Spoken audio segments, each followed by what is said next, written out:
All right. Welcome back to Last Stop Recovery. My name is Jay. My clean date is August 15th, 2017. And I'm Chelsea. My clean date is February 13th, 2019. How are you today, Chelsea? I am peachy, Jay. Yeah. How are you? Thank you for my tea. Yeah. It's super bougie. I know. of you It's got to some make- honey in it, like fresh Wyoming honey. Well, I don't know about how fresh it is, but It's Wyoming. it's honey. from Wyoming, so. The bees are better there. Yeah, they can fly pretty straight for days out there in Wyoming. Do you watch bees in their track line of flight? No. Off? I thought you were gonna come out with some information like, have you ever seen how they fly?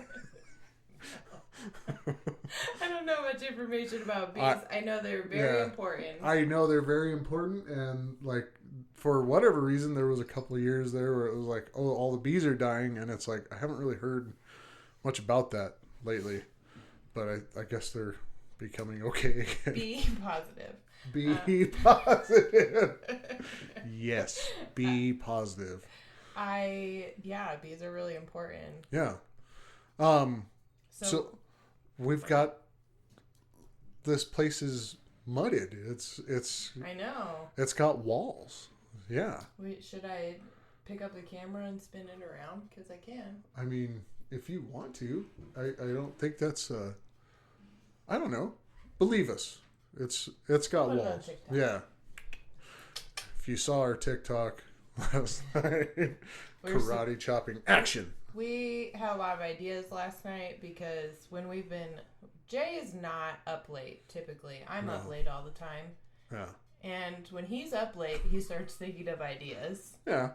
And so we had a lot of drywall pieces. And I was like, why don't we do karate with this? And Hell I yeah. kind of said it as a joke. And Yeah. then Jay latched Yep. onto that. Well, I mean, I think that's one of the movies we like, that Step Brothers. Yes. Let's go do karate in the garage. So that was we had fun with it. We Yeah. always have fun when we're doing projects. It This was was a big one. Yeah. You learned a lot. it was a lot of work. Yeah. Jay learned a lot about just home repair, home Yeah. do-it-yourself projects. For anybody that's like a drywaller or anything that's like your job, man, I salute you, dude, because that's tough. This was not easy, It was like a great idea and great manifestation on this. Yeah, But turning this into an actual recording studio, and it's still not done. yeah, it's still not done. Yeah, But 'cause we we're- still have to paint. Yeah, we gotta paint. We gotta put up some. Don't mind this. Yeah. We're gonna paint. Yeah. Oh, I keep looking at this and I need to look at that.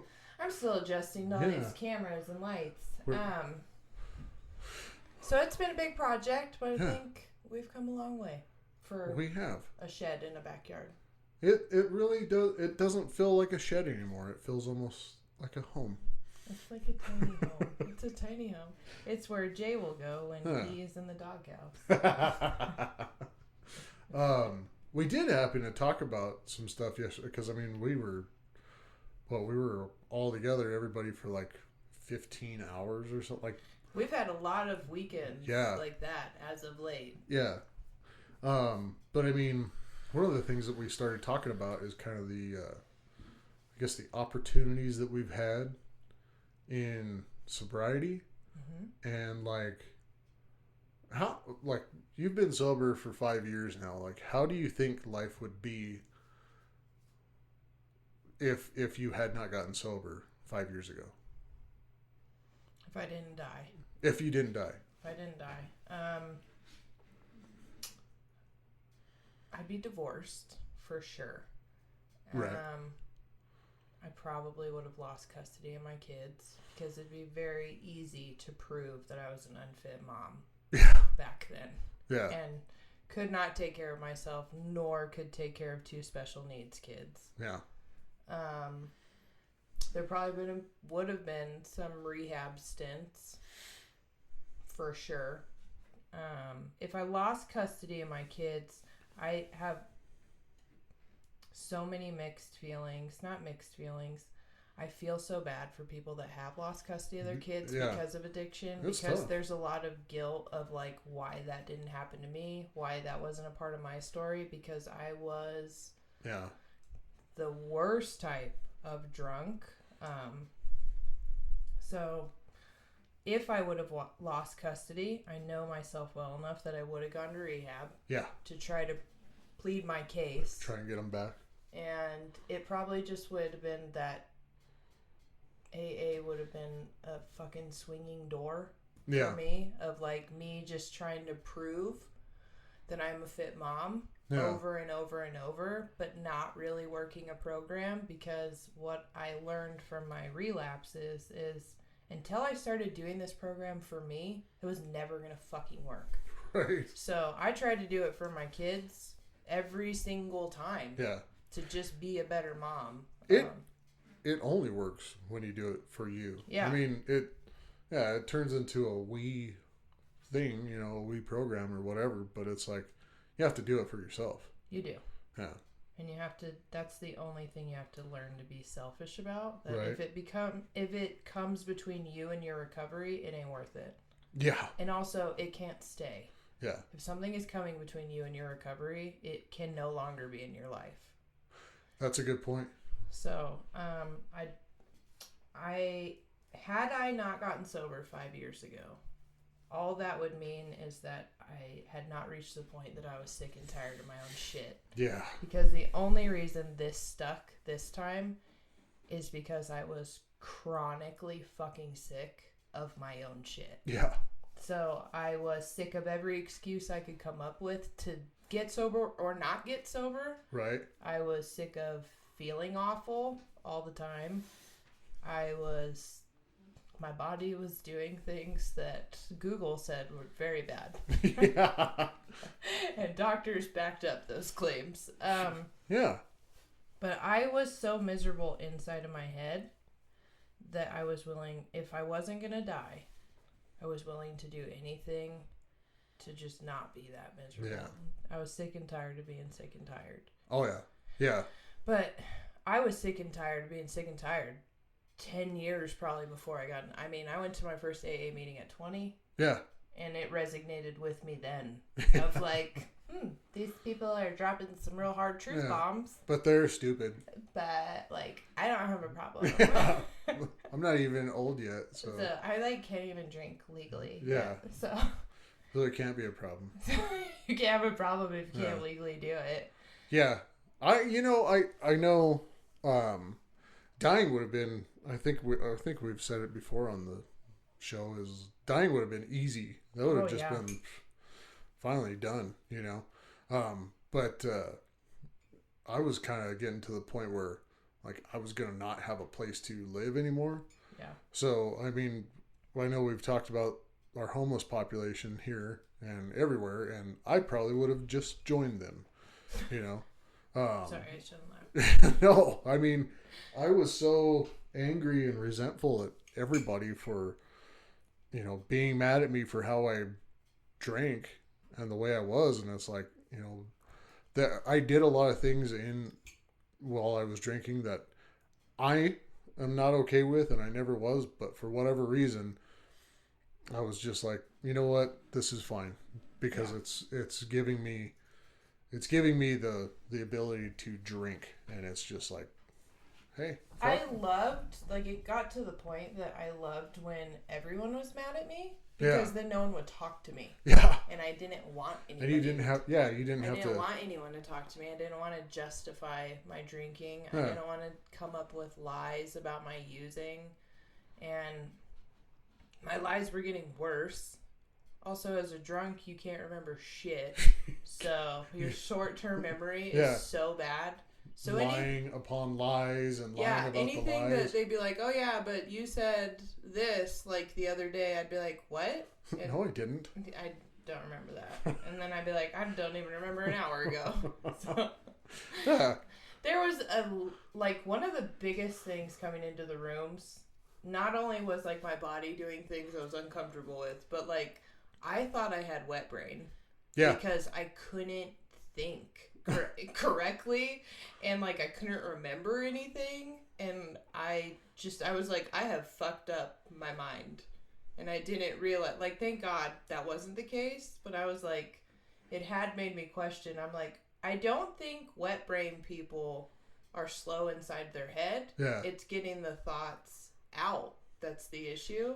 Because inside my head, I knew how I sounded. And I just couldn't formulate a fucking sentence correctly.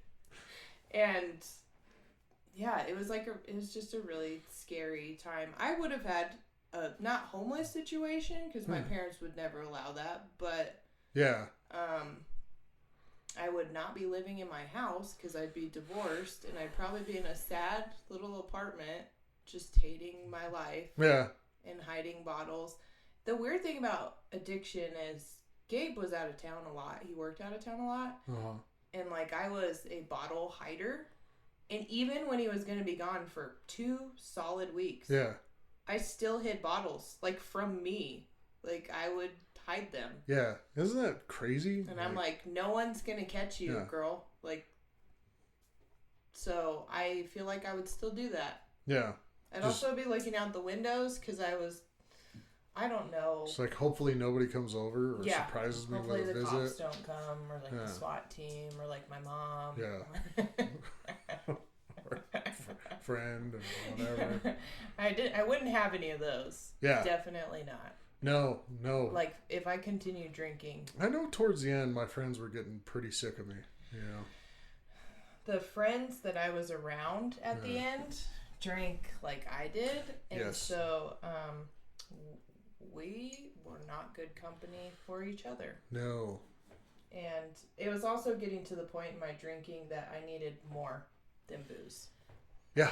And so that was like probably the first time that I had started, besides like early partying phase, that I was like, what other drugs can I do?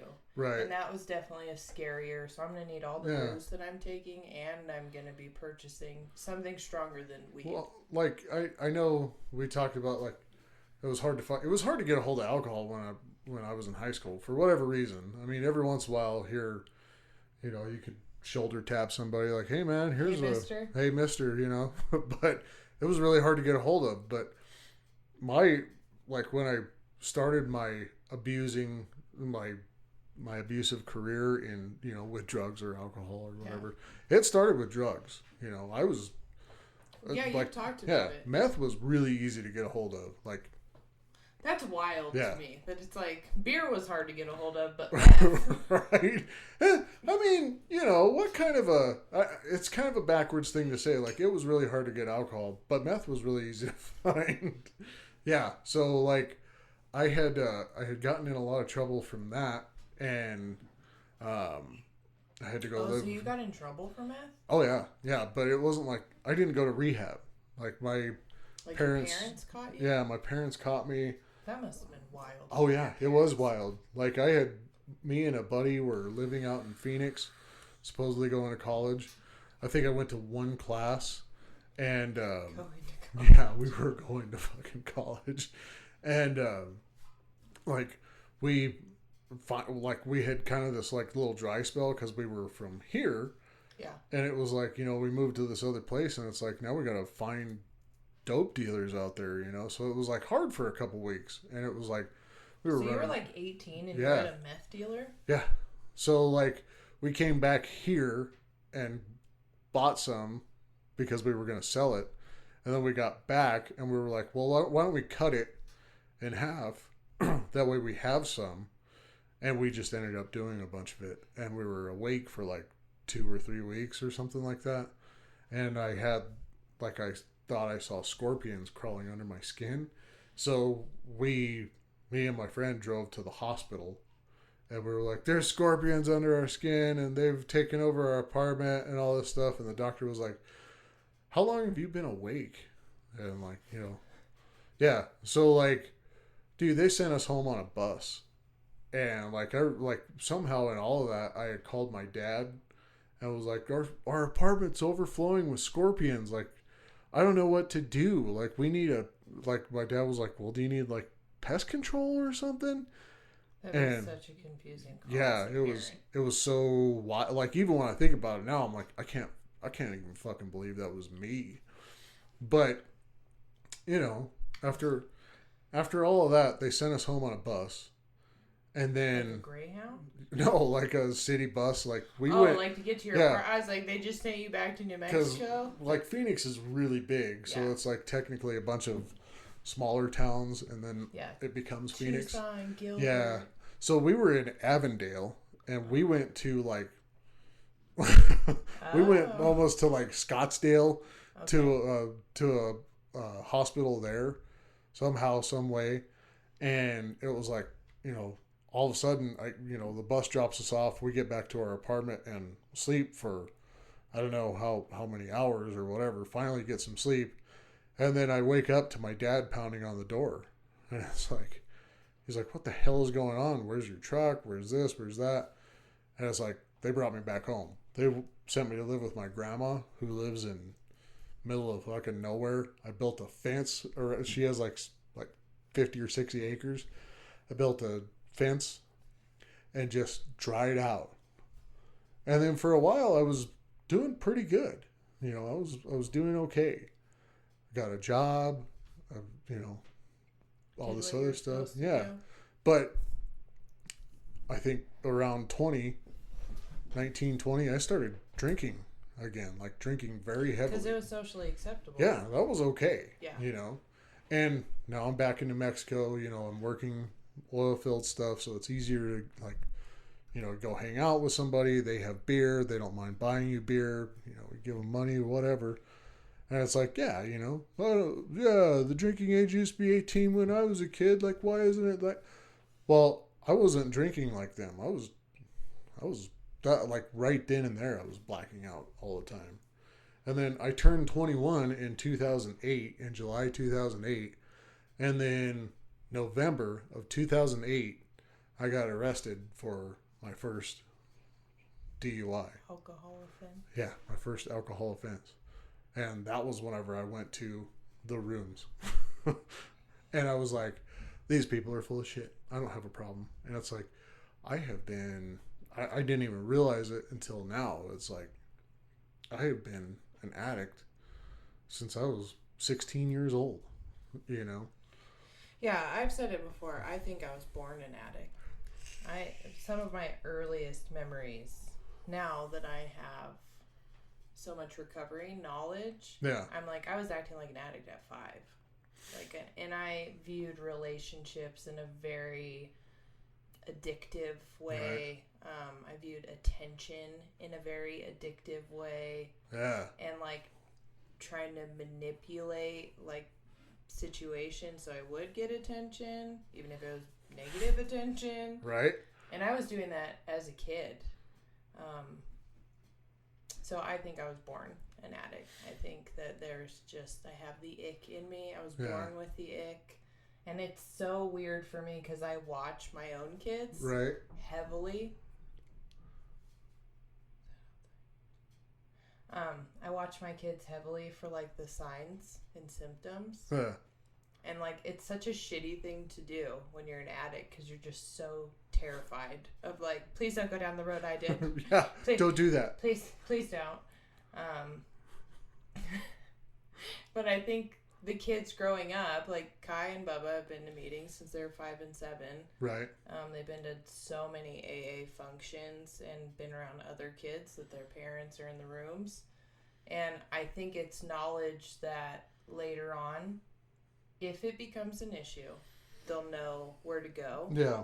Rather than when I came to AA personally, going to an AA meeting, the first one I went to, my best friend had flipped his Jeep at 17, and then somebody called the cops because it was up on Tramway. Yeah. Someone saw him flip, and he was trying to scratch off the VIN number of the Jeep and then run home. And so when the cops showed up, he just started running, and they're like, bro, number one, there's multiple VINs on this car. We're gonna find out. We're gonna find out.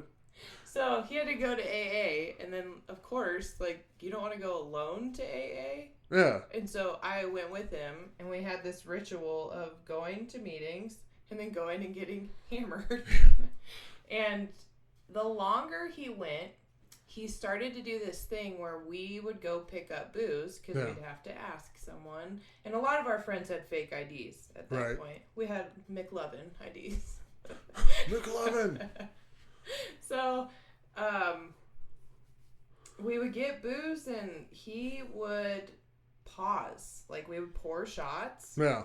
And I never tracked it until I got in the rooms. But he would pause, and I could tell that, like, something in the meeting had resonated with him. And I was such a bad fucking friend that I'd be like, take the shot. Yeah. Take it. What are you doing? Why are we pausing? Yeah. And, like, I was so uncomfortable in my skin even then at 17 that I was just like, we need to get fucked up. Let's not be in our heads right now. So don't think about it. Just drink. Just drink. Yeah. You'll feel better once you drink. And I would, like, say all these god-awful fucking things. Oh, I know. So cringy now to think about, like, the fucking things I would come up with to be like, if you drink, this will happen. If you drink, you'll feel better. If you drink, your anxiety will go down. Yeah. If you drink, we can go have fun. And I would, like, make it to the point that, like, even me, if I was in his shoes, I'd just be like, I'm going to drink so you shut the fuck up. Right. Yeah. Like, just shut up. Yeah. Rather than like, hey, what's going on, like, why are you pausing? Yeah, why do you keep pushing me to drink? Yeah, because it's like, I used to even say shit like, oh man, I don't think I could trust anybody if they told me they didn't drink. Like, why would I not be able to trust them? Oh, because everything they say, they're going to remember. Abstain from alcohol? Yeah. Like, you're untrustworthy. Yeah, I don't trust you because you don't try to get out of your mind. Why aren't you trying to escape? Yeah. What's so great about inside of your head? Yeah, and like we've talked about it in meetings too. There are some people that their brain is not on 24/7. Right. And even in recovery, my brain never turns off. Yeah. It didn't in active addiction, and it doesn't now. The volume has increased, if anything, inside of my head. Yeah. So. Because I think that's one of the things that I was trying to get away from, like why I was trying to mask everything with drugs and alcohol, it was just like my brain, like I read somewhere that like there's a certain amount of people or a certain percentage of people that don't like have an inner monologue, and it's like you don't have like the inside of your head talking to you all the fucking time, like just that sounds like a dream. Yeah. If oh that my was god. In pill form, I'd take it. Just turn it off. Yeah. I can just exist without my internal thoughts. Sometimes some of the thoughts that are in my head, I'm like, what the fuck, man? Like, you said it yesterday because Bubba broke his TV while we were here working, and I had explained to Jay that with autistic children, there is a lot of electronic breaking in general. And what did you say? So his intrusive thoughts tend to win. Yeah. They win every time. Yeah. And like that's the thing with autism is there's no threshold of like this is an intrusive thought. I should not do it. So like if I want to throw anything at a wall, TV, iPad, phone, anything, I shouldn't because then I have to replace it. He just does it and then it's oh shit. It's almost like I feel like I'm like three people, you know? Yeah. And it's like there's the inner me that like really just that is on this earth to, you know, do the things that need to be done, like wake up, breathe, you know, take care of go to the bathroom, all this other stuff. Then it's like there's this outside me who presents to the world, and there's like, you know, the things that I say to people, the things that I do, and like, you know, the social interactions. But then there's like this third person that's just like, yeah, but what if we burned it all down? Like, what if we drank this stuff until you just fade, like there's nothing there, and I'll take over, you know? Yeah. Stupid. It went right out of it. The camera went down too.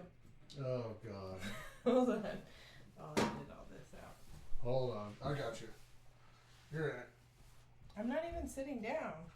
Okay, you're good. You're back to good. Sorry, my foot was falling. My foot was falling asleep.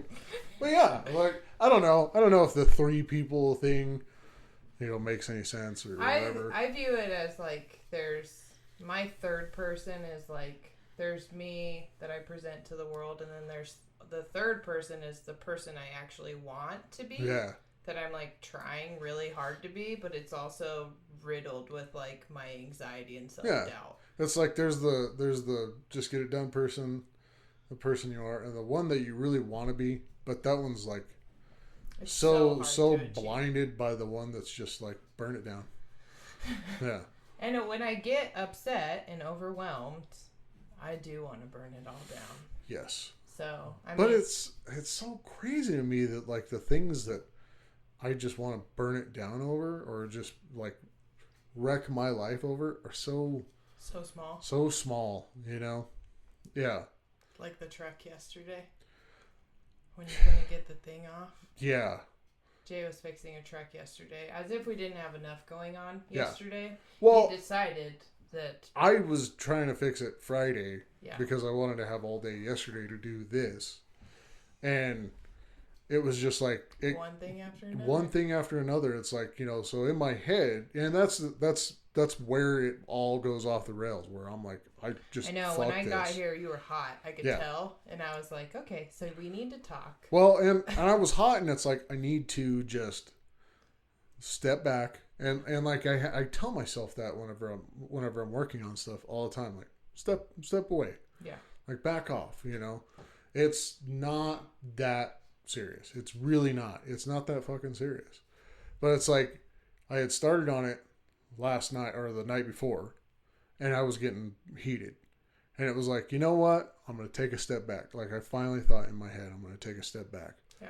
And it was like, paused. And it was like, the next morning I was like, cool, sweet. And like when Gabe and Isaac showed up, it was like, oh man, I'm already done with this. And what I got to do to the other side, cake.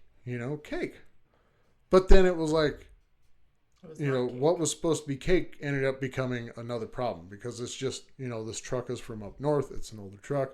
Stuff's rusted on it. Yeah. It's like, what the fuck, man? So it was like, I had to, like when things are easy, when they just go smooth, when I can go on autopilot, that's fine. Everything's okay. But when there's a bump, and it's like, what the fuck was the bump for? What was that for? Why? Why was it there? And I start quite like, what did somebody somebody did that to me, On purpose. Yeah, that CV was rusted on that axle in spite of me. So was the bolt. The bolt was rusted in a spot like that truck knows I don't have a torch over here. That truck knows I'm gonna have to work really hard, like I'm gonna have to cut and all this other stuff. And it knows that this inanimate object, on a life of its own, a vendetta against you. Yeah, also. It was absolutely just like I'm gonna take it out on Jay. It's so funny too because like when you talk about it, and it's not that I don't do it, it's just hearing it from like an outside perspective. I'm like, now I kind of see why in the rooms it's like so selfish because I'm like, the truck is not a person. Right. It's a truck. Yeah. It's just a truck. It has problems, and that's like why someone hired you. Yeah, that's why to fix it over years, and I've even gotten. I'm supposed to start a job tomorrow doing it again. Yeah. Because enough people around know that I'm. You're very good at being a mechanic. Yeah, not to pat myself on the back, but I'm pretty freaking good at it. And it's like, but for whatever reason, They just don't know the internal monologue going on. The internal struggle, man. While you're fixing vehicles. Yeah, and it's not even just that. Like, I'll drop a bolt or something. I'm like, what the fuck? Like, this bolt is here to ruin my day. Yeah. What? Hands don't work now? Is that what it's going to be? Is this another health problem of mine? Yeah. Is it my diet? Yeah. Yeah. See, my mind does that. Something will happen, and then it's just like... and this I did wrong, and this I did wrong, and this I did wrong, and this means this, and then I'll just be like, how did we get here? How the hell did that happen? And I'm like, let's just listen to music, brain. Yeah. How about that? Man, yeah. So, Because, I mean, honestly, the whole thing about it is like, why was I mad? Like, I've been around it and done it long enough to where it was like, dude, I was able to figure out how to navigate through that whole situation. Yeah. Without even having all the tools that I would like to have. You know, like a torch and a welder. You don't like hard things. Yeah. But it's like, yeah, as soon but as you know how to do them. I know how to do it. Yeah, just like this fucking thing. It's hard. This is hard work, man. Like, and that was did a lot of it. Yeah, that was the one thing we were talking about yesterday. Life is a lot of hard work. Yeah. Yeah. But like, this is the payoff. Is we have a whole. I don't know how many times you said you're like, this is so nice. This is really this is a vibe. This is so cool, man. Like we can turn we got a little air conditioner, and it's like now it's not sweltering fucking hot. I mean, it helps that it's becoming fall, so it's not hot. Yeah, well, yesterday it was 107. Blistering, yeah. So I don't know what's going on in New Mexico, but yeah, stuff. A lot, actually. But weather-wise is what I was thinking. Yeah, you know. It's so hot. I hate it. We are in Phoenix, actually. God. Hate living in this desert. Why is this desert so hot? Why is it so hot here in this desert? And really, God? It hurts so bad. Oh, God, I'm so sorry. Let's not laugh. Right. Yeah. Totally serious episode. Don't do that either. All right. Okay. So, yeah, I think that we have made a lot of progress. And, like, you did get a job. And you accepted a job. I did. And you start tomorrow. I do. And, like, from episode 1. Yeah. You were still real spicy on the firing. Yeah. And you gave yourself a minute to recoup because thank God you have a wife that you could be allowed a minute. Right. To fucking get your ducks in a row and unscramble your brain a little bit. Yep. But that's also been a issue my whole entire adult life is. And we've talked about it. I think that's one of the most productive things we've talked about is when we got sober, we both agree that we were sick of our own shit. Yeah. That's why it worked. But later on in recovery, you can still be sick of your own shit. There is character flaws that you will continuously work on. And you can just get sick of all your own shit as many times as you want. And keep changing it. Yeah. Year 5 has been the most, from year 1, easily. Probably the first couple of weeks. Year 5 has been extremely difficult for me. Yes. Not to stay sober, but I am so uncomfortable. And I just feel like everything needs to change. And I've had to acknowledge being extremely unhappy and like unfulfilled in life and not really knowing what my purpose is, like in general, besides like caretaker. And I don't know what I was thinking like year 1 to 4, but when I got to 5, like just being a designated caretaker for my kids and like homemaker, that was okay. Yeah. And now it's not. And like it's very hard that it's not okay. Yeah. And that in my brain I'm just like, I need to do more. I need to do more. I need to do more. And I am doing more, but I'm still not comfortable. And so that's like the chaos inside of my brain as an addict is seeking comfort and it doesn't know where to find it. Yeah. And so I'm like, okay, well, I'll just keep changing this and I'll change this and I'll change this. And at this point I've changed so many things. Yeah. And that's been the nicest thing about becoming sober is, end up getting a group of people that I can actually talk to, you know, and use as like resources, you know, because I ended up talking to somebody about some of the stuff that I've had going on. Yeah. And it's like, dude, we went to breakfast, talked over some coffee and sandwich or whatever. And it's like, yeah, man. He's like, and he, everybody can see it before I can. It takes somebody to see it for me. But it's like, he spelled it right out. He's like, you're afraid of success because you're very afraid of failure. Mm-hmm. And it's like, yeah, I am. I'm afraid. I am terrified of succeeding because what if I fail doing it? Then it's just like, fuck, I didn't. And it's like, yeah, like nobody likes to work. I don't think anybody does. Like, email us if you do. Do you love working? Drop a comment, but like, I don't know. I'm sure there are people out there who enjoy their job, but it's like, do you enjoy your job or do you really like to work? Because like, in my mind, that's that part of me that I'm like, God, why do I have to work? It's like, well, because that's how the fucking world is set up. An adult. And I'm an adult. I have to work. I like living in a house and being able to come over to a light switch and pop that bad boy on. You love the air conditioner. Love the air conditioner. Yeah. Water is a great thing. Water is so nice to drink. And bathe in. Yeah, bathe in. You shower a lot. Yeah, I love taking a shower. Yeah. I don't know how many times I've been over that you're like, I stink, I need to take a shower. I'm like, oh, okay. I'll just play with the dogs. It's fine. Hang out here. I'll be right back. I need to shower. But yeah, there's and I think that you just suddenly it dawned upon you. It seemed to dawn upon you. Everyone around you, like I don't go to a job and get paid. Yeah. But I'm one of the busiest people you know. Well, like, and you're like, everyone is fucking busy around me. Everybody is just doing stuff. And no one loves it. Yeah. No one's like, God, today was such a great day. Oh my gosh, let me tell you what I did. I worked so hard I forgot to pee 6 times. I did scheduling and accounting, and it was just so useful. I love my Excel sheets.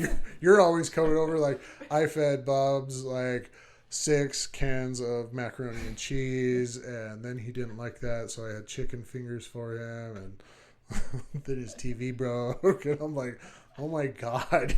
Like, I went to the gym. Well, yeah, and I think that's something I put out a house fire. Yeah, a lot of people don't realize stay-at-home mom is a job. You have agreed to take on that type of work. Yeah, yeah. Being a homemaker is a lot of fucking work. Like just having a home, a lot of work. If your husband works 16 hours a day, it is all on you. Yeah. And so like so much YouTubing. I've done so many do-it-yourself projects. I'm like, the water line is busted through the floor. I didn't know it was in the floor, but my floor has told me otherwise. How do I fix that? Also, how do I turn off the water line? Yeah. The valve. Where is that? Where is it? And like what water valves turn off different parts of your house. Like there's so many things that like I didn't know I was signing up for. It would have been so easy if when I had Kai, I was like, have a great day, Gabe. I'm going to go be a nurse now. I'm going to go finish my degree and then I will work 12s and you can be a stay-at-home daddy. That wasn't the stay-at-home daddy era. It's not that it didn't exist, but it wasn't like as it is now. Right, yeah. Because there's many women that are like, that's on you, babe. I'm going to go work. Man. And lots of times I'm like, wish I did that. I really wish I did that because... But, I mean, that's just me as a person. I wish I did a lot of things different. And then part of me thinks like, well, what if things were different? What if I did find somebody and I was a stay-at-home dad? And it's really hard to think about that because, like, if I went back in time and was the same person I am to try and do that, I don't think I'd do it. I'd be like, would I want to quit that fucking job too? If you don't like 8 to 5 jobs... Oh, definitely won't want to. Parenting ain't for you. Definitely won't want to. Because 24. That is 24/7. I am awake 20 hours a day with my kids, and they're not even babies. And that was one thing that I'm like, I so signed up for those Gerber commercials and everything and what to expect when you're expecting. And I got 2 different babies that did not match either one of those. So I am still on a infant schedule because I sleep 3 or 4 hours at night. Jeez. And I have people that love me. Yeah. And at this point with the podcast, they are concerned at how little I am sleeping and how much is on my plate. And I spent Friday night in the ER. Yeah, because you broke a rib. Yes, and then I further complicated it by flipping tires at the gym. Yeah. So I make great decisions. Yeah. And I probably need to sleep. Like, maybe scorpions are crawling under my skin, and I'm just too tired to notice. It could happen. So, luckily, like, Wendy took me out to lunch last night during all of this. Yeah. And she was like, honey, you got to step away, and we need to talk, because I don't think you're okay. And your wife is amazing at that. That's a hard thing for her to say because she is not a step away person. I know. And so usually we're really good at calling each other out. Yeah. And so if she's saying I'm not okay and I know she's not okay, that's why she's like, we need to go and get out and talk because it's been a really hard week and it's kind of been a really hard couple of months and we just need to, you know, have a little girl time, let the guys do the guy thing. Yep. And it's so hard for me to step away. And like this project is our project and I get ego is involved in it because it's our baby. And so it was hard for me to be like, I can't take a break because this has to do with us. And then I feel like shit. I said it in the car when we went and got you guys food. I was like, this is what my brain's telling me. And you're like, that doesn't... It's not even kind of right.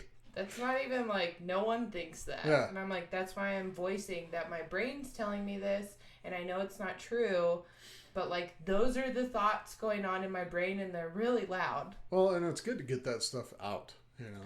It also exposes you to how crazy inside of my brain is. Because I think most of the time you think I'm pretty cool and collected.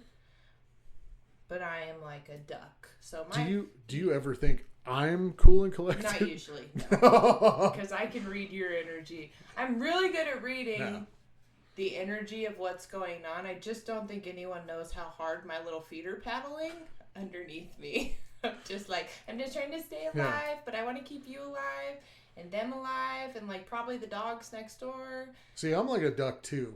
But I'm like a duck that doesn't realize it can float, so I'm like, ah! And your feet are above the water. Yeah. Ah, get me out of here. So, yeah, I like being the calm one between us because you're the ideas person and I am the executor. So I'm you are. This is great. Yeah. I love all of your ideas. You're the dreamer between the two of us. I am, you know what? I am a great, tell me how to do it. Because, you know, that's the... You do love to be told what to do. because that's one of the biggest things about me is if you tell me what to do, I'll figure out how to do it. You know? Yeah, I will just figure out how to do it, and then I'll do it all myself. Yeah. And then I'll die in the process. See, it's hard for you to step off. Yeah. And it's hard for me to step up. Step up, step on, step forward. Because it's like, the train's here, are you coming? There's probably another one like, coming. logically speaking, I need to get on that train, but, like, also, what if I didn't? Right, yeah. Like where I'm like, driving the train. Like, I need to be there, but how bad? What's the level of obligation here? Yeah, because, like, you know, I'm already sitting on this bench and, like... It's pretty comfortable. It's really nice. So maybe I'll get the next train. Yeah. So, and I tend to kill myself working myself to death. Yeah. Like ending up in the ER on a Friday night. You do. Because I was supposed to be going to a new meeting on Friday. And I had a lot of other things I was supposed to be doing on Friday. And then I was like, so I'm going to need to go in. Yeah, I don't need to do that. Coughing up blood. And that's...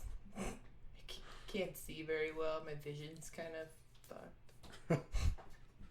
I feel like I'm going to black out. and I am going to go get my kids and then be like, Mommy has to go to the hospital. And that's probably the weirdest thing for my kids, that when they get older as adults, they'll be like, my mom just had a lot of issues. So, like, randomly, she'd be like, do you guys want a smoothie? Do you want ice cream? I got to go to the hospital. I'm like, you're going to be with Dad tonight. Have fun. I have my go bag. And that's, like, a weirder thing that I said that I was like, I have my go bag ready. And I was like, this person doesn't even know what the fuck a go bag is. Right. It's like a pregnancy bag. When your impending birth is coming, you pack a bag. Yeah. Well, I have these go bags, hospital bags, that I'm like, will it be a 1-night stay, a 3-night stay, or could they keep me for a week? Yeah. Because I've gone in before and then gone home a week later. But you've been like kind of in and out of the hospital for a long time, so. Yeah. I'm one of those people that I try to be as healthy as possible, because God did not bless me with good health genes. He was like, we're just going to mess around and find out with you. We're going to make you on a Sunday, and then, like, you're an experiment. Yeah. And we're just going to put you out in the world and see how far you get. And then we're going to clock it, and then we'll just move on to the next victim. Yep. But I do. And that's why when people are like, oh, you're so healthy, like, you try to stay in shape and you eat well. And I'm like, I kind of have to. Yeah. Because, like, I'm already in the hospital a lot. Like, I have way too many doctors for a 35-year-old. And they're all specialists. Mm. And they're like, here's your medical history. And they bring in, like, a fucking case file. And they're like, this is just from 2004 to 2010. And then they bring in another one, and they're like, this is... Yeah. And then I have to be like, oh, and I was an addict. But, like, I'm not anymore, but I was. I'm all good now. But, like, my body might look a little weird on the inside. Sorry. So, because my kidney function is really bad still. My liver looks great. So... Go liver. Yay me. But I have all these kidney issues, and they had to do a contrast CT, and they have a really cool new machine. You know, you've had a lot of CTs when you're, like, tracking the machine quality. And I'm like, this is new and fancy. Wow. When did you get this? That's way better than the CT5000, isn't it? This was in here 3 months ago when I was here. That's how I... Yeah. It's also bad when you know the tech's name. What's up? Hey, Sarah. How's it going? How's your mom? Is she good? Yeah. Well, hey, did you ever get that new car? Yay. Good for you. Did your sister have her baby? Well, tell... How did that go? Tell Susan I said hi. Yeah. Did that? They're like, oh, do you know her? I'm like, no, I just come a lot. I'm here all the time. I get my stamps, and then soon I'm going to get, like, a free shirt or something. I'm going to get half off on a sub. Oh, God. No, but she was like, what are you in for? And I'm like, it's not my tumors. I broke my rib. And she was like, how did you do that? And I was like, yeah, so, funny story. Not funny, but a little bit funny. It's hilarious. I was doing the leg press, and even the nurse was like, what? Yeah. But I was like, yeah, so I saw this thing on TikTok that you put your arm over your stomach like this, and then you know where your legs need to hit in leg press. Yeah. And I did that, and my right leg slipped and smashed into my elbow, and my elbow broke 2 parts of my rib. Yep. And sounds so right. I was like, so anyway, how's it looking on the inside? Bad. She's like, well, usually we're doing up here, and since we're doing down here, your kidney on your right side, she doesn't look well. So you're going to have to go to your primary care. We're going to have to do more scans. And I was like, I feel like that's always what I get here. It's like, we're going to have to do more. You go to your doctor. Yeah. We'll call you. Don't call us. Yeah. And I make jokes about it, but, like, also for them, the people that look at, like, my medical chart, they're like, what is wrong with this girl? Should we admit her and just keep her? And I'm like, maybe. Yeah. Could we call it something fancy? Like hibernation? Like, it's going to be really hard to shoot the podcast from the hospital, though. But we could. We could do it. I think we could do it. So if we ever are doing a recording and I'm in the hospital, I'm fine. Because, like, if my drinking didn't kill me, none of my health concerns will. Because... And that's a really healthy way to look at all that. If you've been sick for long enough, death does not... You are terrified of death. I am not even remotely scared of death. I will pack my own bags for it. I'm just not afraid of it. But it's a, like, weird, sick thing that most people are like, it's so weird that you joke about it. And I'm like, it's because I have had so many health issues my entire existence on this earth. Yeah. So for me, they're like, oh, it's scary. I have this doctor's appointment today and it's really scary. And I'm like, you're going to be fine. I just hope I hope when I do go, I hope it's easy. I hope it's not like a bunch of pain and suffering. Yeah. Like my grandpa. Like I probably won't. Yeah. Not like all the other people in my car, you know. In your car? Or in my grandpa's car. You know, I want to go in my sleep like my grandpa, not like his passengers in the car. I was like, what are we talking about? Did your grandpa die in his car? No, he did not. Did he kill people and he died? Yeah, he fell asleep at the wheel. Whoa, that was it. That'd be a really dark story. I want to do it too. Yeah, me too. I would love to die in my sleep. For how messy my life has been, I probably won't. You've never heard that joke before? No. It's like just like you're curmudgeon. I was like, I really think we should make shirts. Comment below if you think we should make shirts about curmudgeon. Recovering curmudgeon. I can barely even say that word. It's like my mind. We will make sure and spell check that word and put it on the shirt right. Correctly. Yeah, and then it's kind of a catch-22 because it's one of those shirts that you know you're going to get asked about. Yeah. And then you're going to have to talk to people. So think about that. Yeah, think about it because you could make a friend if we start selling. It's so funny because that's the last thing you want to do because you hate when people comment on your shirts. I know, but I'm trying to get over it because you're just such a delight. I am. You bring joy to people's lives. Yes, I do. I know I do. All right. Well, I think we've reached a good stopping point. We're gonna try. Do you want to talk about the movie review that? I think we're gonna start doing some fun videos too. Fun for us. We don't want to just talk about recovery because we both. Yeah, life. Recovery is life. You need to live. It's embedded into our lives, so we just kind of want to show you guys. There's a lot of other stuff we do besides just. We don't just do talk. Yeah, that's not. So one thing we love, and we've talked about it on almost every episode, is movies and TV. Yeah.